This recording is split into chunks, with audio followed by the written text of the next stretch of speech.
राज्याच्या मंत्रिमंडळाचा विस्तार झाला आणि रत्नागिरी, सिंधुदुर्ग, रायगड ह्या 3 जिल्ह्यातल्या अतिशय कोकणच्या दृष्टीने महत्त्वाच्या 3 जिल्ह्यात 3 मंत्रिमंडळात समावेश झाला.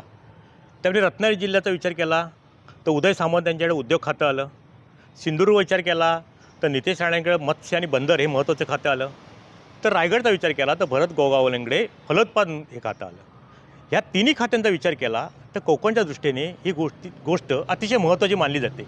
कारण ह्या तिन्ही खात्यांचा आणि कोकणाशी येत्या भविष्यकाळात जर चांगल्या प्रकारे तिन्ही खात्यांचा वापर झाला तर हे कोकणचं चित्र बदलेल असं सर्वसामान्यांना वाटतंय. उद्योगमंत्र्यांचा विचार केला तर उदय सामंत यांनी रत्नागिरीमध्ये काही उद्योग आणले, औद्योगिक वसाहती काही डेव्हलप करण्याचा प्रयत्न केला, त्या विकसित करण्याचा प्रयत्न केला, काही समृद्धीने किंवा सामुग्रीने त्या सुसज्ज केल्या गेल्या. मग काही ठिकाणी चांगल्या प्रकारचे विश्रामगृह बांधण्यात आले आणि आता काही त्यांनी रत्नागिरी जिल्ह्यात किंवा तालुक्यात ज्या काही नव्या उद्योगांची घोषणा केली ते सुद्धा आता पूर्णपणे ते दोन्ही उद्योग पाईपलाईनमध्ये आहेत. काही पायाभूत सुविधांची कामंसुद्धा त्या ठिकाणी सुरू झालेली आहेत आणि भविष्यामध्ये ते जर उद्योग विभागाचा विस्तार वाढला तर तरुणांच्या हाताला सुद्धा रोजगार निर्माण होईल आणि काम मिळेल. दुसऱ्या बाजूला आपली किनारपट्टीचा विचार केला रत्नागिरी जिल्ह्याच्या एका कोकणच्या त्या मत्स्य व्यवसाय हा मोठ्या प्रमाणातला विषय आहे.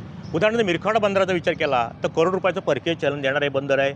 बंदरांचे जर चांगल्या प्रकारे दळणवळणाची साधनं बंदराच्या जवळ तयार केली तर येत्या काळामध्ये मत्स्य आणि बंदर ही दोन्ही खाती महत्त्वाची असल्याकारणाने विद्यापीठ उभारण्याच्या दृष्टीने सुद्धा प्रयत्न नितेश राणे करतील आणि त्या माध्यमातून ह्या व्यवसायाला कुठेतरी चालना मिळेल.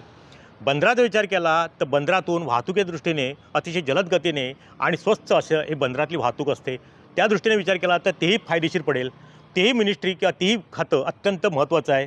फलोत्पादनाचा विचार केला तर अंबानी काजू हे कोकणचं एक वैभव आहे. त्याच्यातून सुद्धा रोजगार किंवा आर्थिक उन्नती करण्याचं प्रमाण वाढतं आहे. रत्नागिरी जिल्ह्याचा विचार केला तर जवळजवळ 85,000 हेक्टरवरती आंब्याची लागवड होते आणि आता मोठ्या प्रमाणात कमी खर्चामध्ये जास्त उत्पन्न देणारं असं पीक म्हणजे काजू पीक आणि त्या काजू पिकाचं सुद्धा आता उत्पादन किंवा त्याची लागवडसुद्धा करण्याकडे तरुणाईचा अधिक कल गेला आहे. चांगल्या प्रकारे बँकांच्या योजना आलेल्या आहेत, काही त्याच्यातून सबसिड्या मिळत आहेत आणि अतिशय दर्जेदार अशी काजू बी या ठिकाणी तयार होते आणि त्याच्यातला जो काही रिझल्ट असतो त्याच्यातला आता जो गर असतो तो सुद्धा चांगल्या प्रतीचा असल्याकारणाने त्याला दरही चांगला मिळतो. मग त्याला जर कुठेतरी हमीभाव देण्याचा प्रयत्न शासनाने केला तर फलोत्पादनाच्या माध्यमातून सुद्धा भरत गवगाल्यांना सुद्धा कुठेतरी कोकणाला न्याय देता येईल. असा सगळा एकंदरीत तिन्ही ठिकाणी विचार केला तर उद्योग खातं असेल, मत्स्य बंदर खातं असेल आणि त्याचबरोबर फलोत्पादन खातं असेल. या तिन्हीमध्ये हे कोकणातील तिन्ही खाती कोकणाच्या वाट्याला आल्याकारणाने येत्या भविष्य काळामधला कोकणचा मार्ग रोजगाराच्या माध्यमातून असेल किंवा मत्स्याच्या मासळी उत्पादनाच्या माध्यमातून असेल किंवा फळ लागवडीच्या माध्यमातून कोकणाचं कुठंतरी आता चांगली उन्नती होण्याच्या मार्गावरती या तिन्ही खात्यांचा विचार करता दिसून येतं आहे. टाइम्स डिजिटल करता किशोर मोरे, रत्नागिरी. टाइम्स डिजिटलला लाईक करा, शेअर करा, सबस्क्राईब करा आणि बेल आयकॉन दाबायला विसरू नका.